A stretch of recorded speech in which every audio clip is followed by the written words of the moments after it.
নমস্কার বন্ধুরা, green view চ্যানেলে আপনাদের স্বাগত।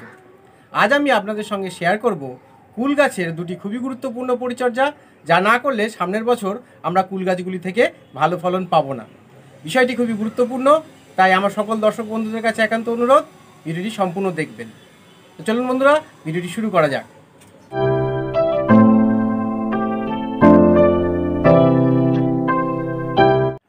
মোটামুটি ফেব্রুয়ারি মাসের মাঝামাঝি সময় থেকে সম্পূর্ণ মার্চ মাস জুড়েই এই পরিচর্যা দুটি করা যায়। কি খুব জানতে ইচ্ছে করছে কি সেই পরিচর্যা?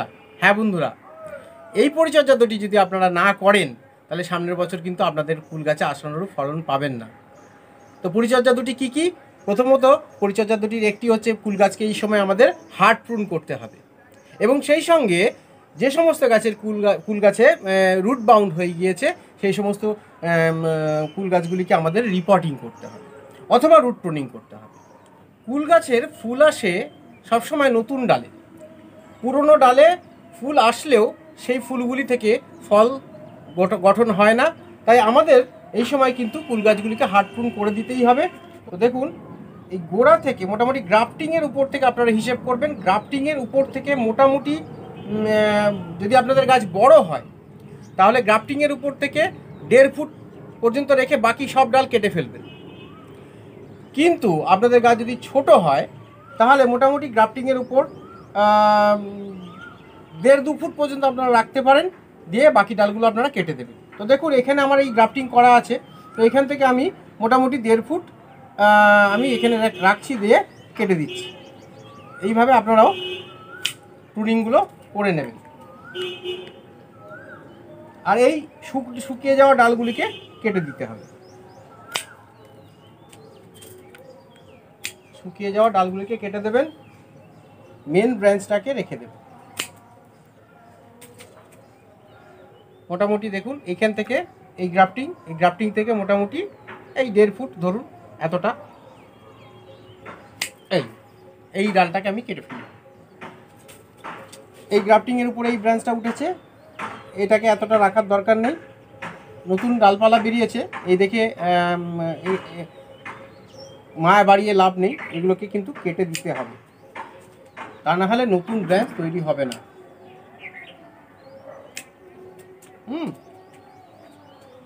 এইভাবে এগুলোকে কেটে দিতে হবে। তো এক্ষেত্রে আপনারা অবশ্যই একটা শার্প প্রুনার ব্যবহার করবেন। যদি গাছের ডাল খুবই মোটা হয়ে গিয়ে থাকে তাহলে সেক্ষেত্রে আপনারা করাত ব্যবহার করতে পারেন। কোনো রকমভাবে যেন গাছের ডাল কাটার সময় থেতলে না যায় সেদিকে খেয়াল রাখতে হবে। এবং এই গাছের ডাল প্রুন করার পর এই কাটা জায়গাগুলোতে আপনাদের অবশ্যই যে কোনো একটা ফাঞ্জিসাইডের প্রলেপ আপনারা লাগিয়ে দিতে পারেন। এছাড়া কাটা জায়গাগুলির ওপর আমরা যদি নেল পালিশের প্রলেপও লাগিয়ে দিই তাহলেও কিন্তু কাটা স্থান থেকে ফাঙ্গাস অ্যাটাকের সম্ভাবনা অনেকটাই কমে যাবে। দেখুন বন্ধুরা, এটি আমার ছাদ বাগানে আরেকটি গাছ, এটাই বাউকুলের গাছ। এটা আমি মোটামুটি 16 ইঞ্চি পটে বসিয়ে রেখেছি।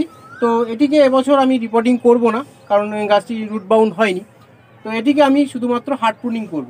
তো দেখুন, এটা হচ্ছে আমার গ্রাফটিং জোন। এই গ্রাফটিং পয়েন্ট থেকে আমাকে মোটামুটি 1.5 ফুট রেখে দিয়ে বাকিটা কেটে ফেলতে হবে। মোটামুটি 1.5 ফুট এই কেটে ফেললাম। এই ছোট ছোট ডালগুলোকে কিন্তু কেটে ফেলবেন, এই শুকিয়ে যাওয়া ডাল সব কেটে ফেলতে হবে।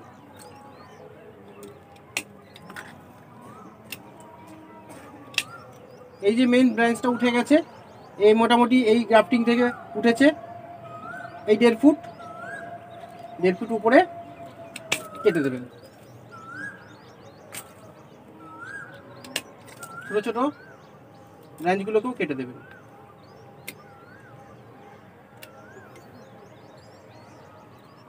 তো হার্ড প্রুনিং তো হয়ে গেল, এবার আমরা এই গাছটিকে রিপোর্টিং করব। তো দেখুন, এই রিপোর্টিং ব্যাপারটা কিন্তু অপশনাল। যাদের গাছে রুট বাউন্ড হয়ে গিয়েছে তারাই একমাত্র রিপোর্টিং করবেন, কিন্তু যাদের কাছে রুট বাউন্ড হয়নি বা যাদের গাছ হাফ ড্রামে আছে বা বড় জায়গা আছে সেখান থেকে আর রিপোর্টিং করা যাবে না, তারা কিন্তু রুট প্রুন করে দেবেন। অর্থাৎ ড্রামের চারপাশে বা যে পটে বসানো আছে তার চারপাশ থেকে মোটামুটি 6 ইঞ্চি গভীর করে আপনারা মাটিটা কেটে তুলে নেবেন, দিয়ে সেখানে সার মিশ্রিত মাটি দিয়ে আবার জায়গাটাকে ভরে দেবেন। সেক্ষেত্রে বেশিরভাগ আপনারা মিশ্র জৈব সার প্রয়োগ করতে পারেন, কোনো রকম রাসায়নিক সার কিন্তু বেশি ব্যবহার করবেন না। ঠিক আছে। তো আমি এই গাছটিকে একটি 12 ইঞ্চি মাপের প্লাস্টিকের পটে ছিল, এটিকে আমি 1 বছর রেখেছিলাম এই পাত্রে। তো এবার এই পাত্র থেকে আমি এটিকে বের করে একটি 16 ইঞ্চি প্লাস্টিকের পাত্রে বসাবো। তো আমি আগে থেকে এখানে কিন্তু ড্রেনেজ ব্যবস্থা করে রেখেছি। আপনারা কিন্তু খুব ভালো করে ড্রেনেজ ব্যবস্থা করবেন, অর্থাৎ টবের তলায় যেন সাফিসিয়েন্ট পরিমাণে ফুটো থাকে। সেই ফুটোতে অবশ্যই খোলামকুচি দিয়ে ঢেকে দেবেন এবং তার উপর একটা বালিশ লেয়ার করে দেবেন, অন্তত 1/2 ইঞ্চি যেন থিকনেস থাকে সেই বালির লেয়ারে। কারণ ফল গাছের কিন্তু জল নিকাশি ব্যবস্থা যদি ভালো না হয় তাহলে কিন্তু রুট ড্যামেজ হবে এবং সেক্ষেত্রে আপনারা গাছ বাঁচাতে পারবেন না। তো দেখুন, রিপোর্টিং করার আগে আমাদের কিন্তু মাটি বানিয়ে রাখতে হবে। তো এখানে আমি মাটি আগে থেকে বানাইনি, আমার কাছে আগে থেকে কিছুটা 2 বছরের পুরনো গোবর সার রয়েছে। দেখুন, এটা 2 বছর পুরনো গোবর সার, এবং সেই সঙ্গে আমি এটা 40% নিয়েছি গোবর সার, এবং এখানে আমি 60% নিয়েছি garden soil, plain garden soil, তার সঙ্গে 2 বছরের পুরনো গোবর সার 40% এবং 60% গার্ডেন সয়েল। তো এটাকে আগে আমি খুব ভালো করে মিশিয়ে নেব। গাছ রিপোর্টিং করার সময় কিন্তু অত্যাধিক পরিমাণে কোনো রকম জৈব সার গাছে প্রয়োগ করবেন না। গাছে রিপোর্টিং হয়ে যাওয়ার পর 1.5-2 মাস পর যখন গাছে কচি পাতা ছাড়তে শুরু করবে, তখনই গাছে অল্প অল্প করে আমরা মিশ্র জৈব সার প্রয়োগ করব। তার আগে কিন্তু গাছ রিপোর্টিং করার সময় এই মিশ্র জৈব সার যদি আমরা বেশি মাত্রায় প্রয়োগ করে ফেলি, সামনে যেহেতু গরমকাল আসছে, সেক্ষেত্রে রুট ড্যামেজ হয়ে গাছের কিন্তু ক্ষতি হতে পারে। তো এই মিশ্রণটিকে খুব ভালো করে মিশিয়ে নিয়েছি। তো এবার আমি এই পাত্র থেকে এই গাছটিকে বের করার চেষ্টা করব। তো দেখুন, এটি একটি প্লাস্টিকের পাত্রে রয়েছে।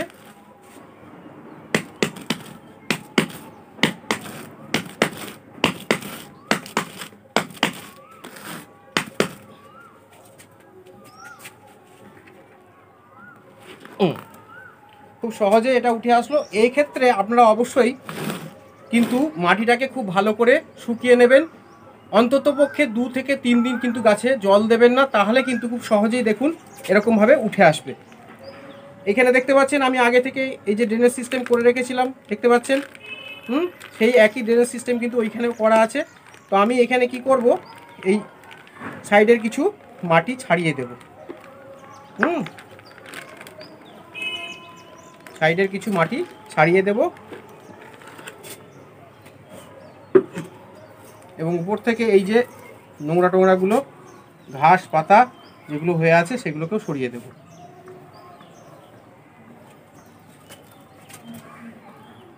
দেখুন, এইভাবে, যেহেতু গাছটি খুব বড় নয়, তাই আমি কিন্তু রুট বল থেকে খুব বেশি মাটি সরাচ্ছি না, শুধুমাত্র বালি এবং নুড়িগুলোকে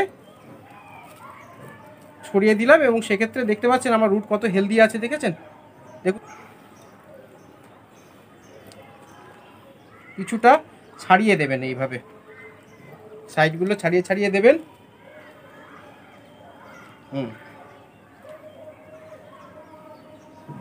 এক্ষেত্রে আপনারা একটু অন্য যন্ত্রপাতিরও ব্যবহার করতে পারেন। আমি এখানে একটা নিড়ানিকে ব্যবহার করছি। জাস্ট আস্তে আস্তে কিন্তু সাইড থেকে কিছু কিছু মাটি আমি বের করে নিচ্ছি।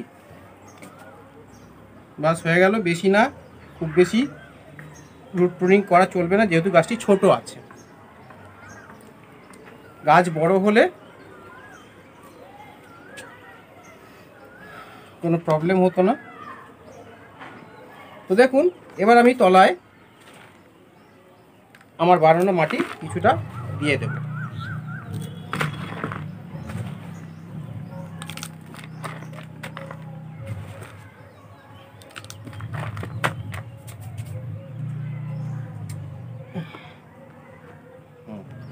গাছটিকে একদম মাঝ বরাবর, মিডিল বরাবর বসাবেন এবং সাইড দিয়ে এই মাটি দিয়ে আস্তে আস্তে ভরে দেবেন।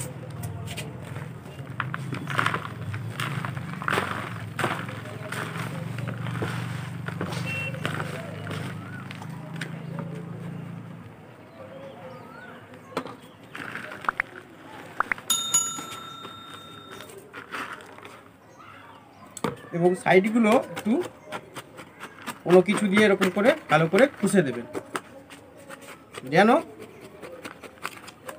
কোনো এয়ার গ্যাপ না থাকে।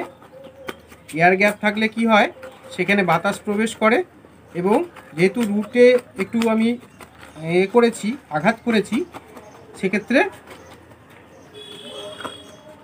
রুট ফাঙ্গাস দ্বারা সংক্রামিত হতে পারে। তাই এখানে কোনো এয়ার গ্যাপ রাখা যাবে না। ভালো করে মাটিটাকে খুঁচে খুঁচে ঢুকিয়ে দেবেন।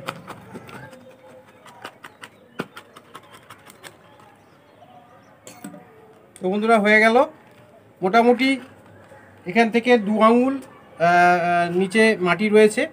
তো পরবর্তীকালে আমি চাপান সার হিসেবে এখানে সহজেই সার প্রয়োগ করতে পারবো, সেই প্রভিশন আমাদের রাখতে হবে। টবে সম্পূর্ণ টবটাকে মাটিতে ভরে দিলে চলবে না, এবং যাতে জল দিলে জলটা বাইরে না পড়ে যায় সেই জন্য কিছুটা জায়গা রাখতে হয়।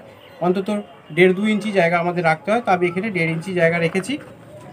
যে গাছগুলি রিপোর্টিং করা যাচ্ছে না সেই গাছগুলিতে তো আমাদের এই সময় ভরপুর পরিমাণে মিশ্র সার প্রয়োগ করতে হবে, মিশ্র জৈব সার। তো মিশ্র সার প্রয়োগের আগে অবশ্যই এই আগাছাগুলোকে আমাদের তুলে ফেলতে হবে।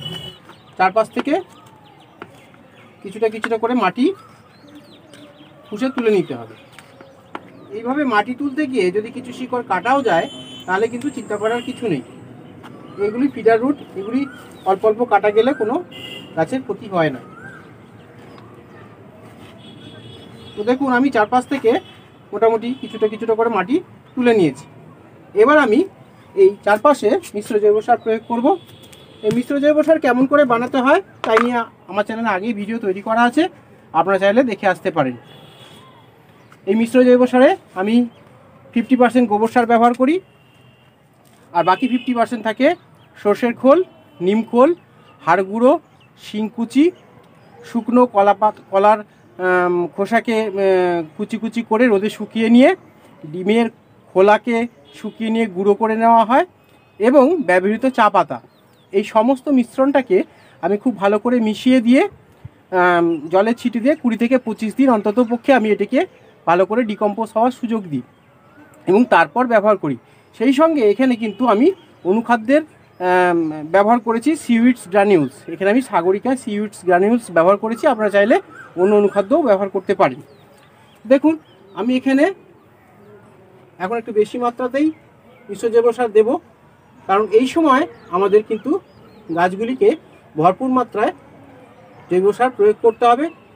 তবেই আমরা এগুলি থেকে নতুন নতুন ব্রাঞ্চ বেশি পরিমাণে পাবো, এবং যত বেশি নতুন ব্রাঞ্চ হবে তত বেশি মাত্রায় ফুল এবং পরবর্তীকালে ফল পাবো।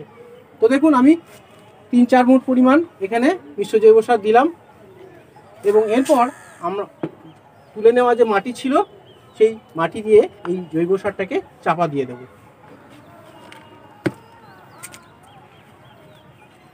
এটা ভালো করে চেপে দেবেন। এইবার খুব ভালো করে জল দিয়ে টপটিকে ভিজিয়ে দেবেন। বন্ধুরা দেখুন আমি এখানে ফাঞ্জিসাইডের একটা পেস্ট বানিয়ে নিয়েছি। এখানে দেখেন একটু, হ্যাঁ এই পেস্ট বানিয়ে নিয়েছি। এই পেস্ট আমি কিন্তু এবার এই কাটা জায়গাগুলোতে লাগিয়ে দেব।